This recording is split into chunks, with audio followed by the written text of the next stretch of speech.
Former Jeffrey Epstein confidant Ghislaine Maxwell once said that above all, she had one great passion: saving the oceans. At 1,500 feet, I switched on the lights, hoping to see a new mythical sea creature, but in fact what I saw was a plastic hanger. I was so absolutely devastated, but it was at that moment that I realized that I was really going to dedicate the rest of my life to taking an involvement with and bringing an education around the ocean. Nice sentiment. Didn't turn out that way. Instead, Maxwell dedicated much of her life to something else: helping abuse young girls. Today, federal officials announced criminal charges against her for the years that she spent working for Jeffrey Epstein.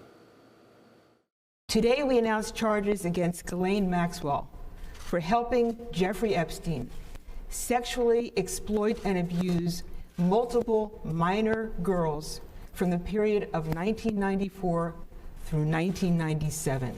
In some cases, Maxwell participated in the abuse herself. Maxwell enticed minor girls, got them to trust her, then delivered them into the trap that she and Epstein had set.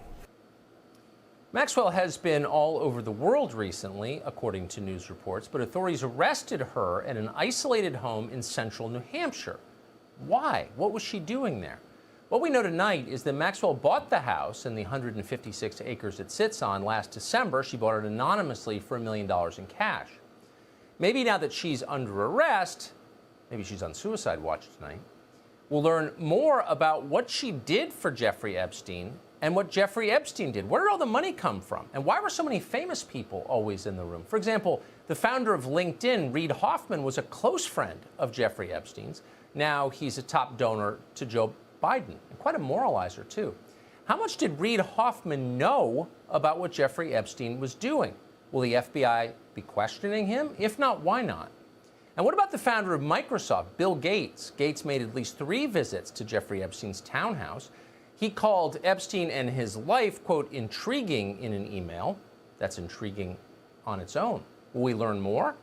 And what about former Harvard president and Obama administration official Larry Summers, former Secretary of the Treasury under Bill Clinton? Summers flew on Epstein's plane and then got him to donate tens of millions of dollars to Harvard University, where Epstein did not go. And needless to say, there was Bill Clinton himself, who often flew on Epstein's plane and then lied about it. We deserve, in fact, we have a right to know what all of these people really knew about Jeffrey Epstein. Many mysteries yet to solve.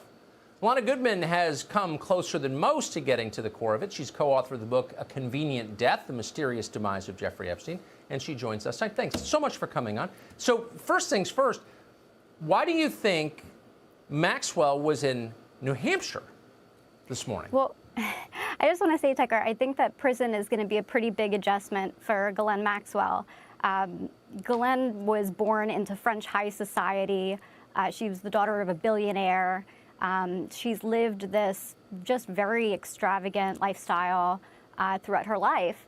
And as you mentioned, I mean, even when she was in hiding at this hideout, she's living in a $1 million custom Tudor mansion estate on 150 acres in New Hampshire. So, you know, not a bad way to be hiding out, I guess, or to be social distancing right now. So I think that this is going to be a pretty big adjustment when she But it's pretty weird, though. I mean, so the Daily Mail just had her in Israel not that long ago. We know that I think she has a French passport. She certainly spent a lot of time in the UK. Her father was English, Robert Maxwell. She had to have known that American authorities were after her. Do you have any sense of why she would be in this country right now?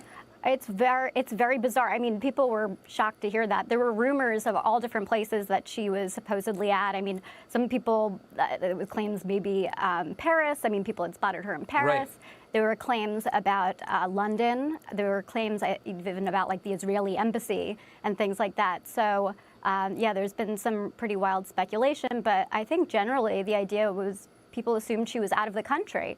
I mean, right. She was born in France. So she was able to, you know, France would not have necessarily extradited her. She would not have been able to be extradited necessarily from France. So it was very surprising that she is hiding out really under everyone's noses in the United States, within driving distance of the U.S. Attorney's Office that is prosecuting her right now. It definitely came as a shock. Have the FBI spoken, do you know, to Reid Hoffman, who is one of the people who apparently helped get Jeffrey Epstein off the charges the first time he was charged? He might have interesting information. Have the feds talked to him? Well, I don't know about Reid Hoffman in particular. I think that a lot of the friends of Jeffrey Epstein, who were very relieved after he died, are probably pretty terrified right now at this moment, because I think that Ghislaine Maxwell has every incentive to talk in this situation. I mean, Epstein is dead, so she doesn't really have to worry about protecting him or anything else at this point. That's right. And I think that DOJ also has more leeway to potentially cut a deal with her than it did with Epstein, because he was accused of being the kingpin in this situation. I think that they would, because she was assisting him with this, and she was not necessarily the kingpin, I think that they might have more room to try to come to a deal with her. So in 10 seconds, tell me, just from all the research you've done on Maxwell, does she seem like the kind of person who might take her own life in custody? I just want to get this out here early. Absolutely not. But again, this is a lifestyle that she is not used to. I think that we need to hear directly from DOJ about how they're going to fix the problems and make sure that this doesn't happen again in this situation, and that these victims are able to find justice. Yeah, amen. Thanks so much for joining us tonight. I appreciate it. Absolutely.